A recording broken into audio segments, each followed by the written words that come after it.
کہ اللہ نے امن کے ساتھ عزت کے ساتھ آپ کا ٹائم بھی گزارا ہے اور پھر آپ ریٹائر بھی ہوئے. یہ سب سے بڑی بات ہوتی ہے کہ بندہ عزت کے ساتھ کسی بھی ڈپارٹمنٹ سے جائے. اور پھر پولیس کی نوکری ویسے ہی بڑی نازک نوکری ہوتی ہے, اس میں بڑے چیلنجنگ ٹائمز وقت آتے ہیں. بالکل. اور پھر یہ ہے کہ آپ لوگ کا ٹائم, لوگ بھی بڑے عزت والے تھے, اب تو نوکری اب بہت مشکل ہو گئی.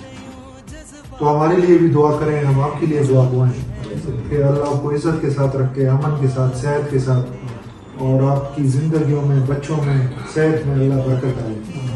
اور دوسری چیز یہ جو سب سے ضروری ہے کہ ریٹائرمنٹ کے بعد عموماً لوگ گھروں پہ بیٹھ جاتے ہیں, تو گھروں پہ نہیں بیٹھتے, وہ پھر بندہ تھوڑا ڈھیلا بھی ہو جاتا ہے, صحت بھی خراب ہو جاتی ہے. تو کوئی نہ کوئی ایکٹیویٹی بھی جاری رکھیں,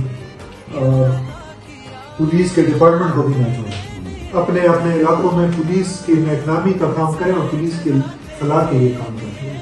کہیں پہ کوئی اس طرح کی چیز نکلتی ہے, کوئی کیس نکلتا ہے, کیونکہ آپ نے ایک دفعہ بندہ پولیس کی نوکری کر لیتے ہے تو پھر پولیس تو اس کا گھر بن جاتا ہے.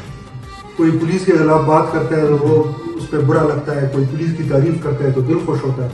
اسی طرح ہی تو ریکویسٹ یہی ہے کہ پولیس کے کام آئیں اپنے اپنے علاقوں میں. اور دوسرا یہ ہے کہ پولیس کے ڈپارٹمنٹ کو اس طرح بھی نہ چھوڑیں, آپ کے اپنے دفتر میں آیا کریں, کوئی ایشو ہو, کوئی بھاگ دوڑ ہو, کوئی خدمت ہو تو ہمارے لائق وہ بتایا کریں. اللہ آپ کو خوش رکھے.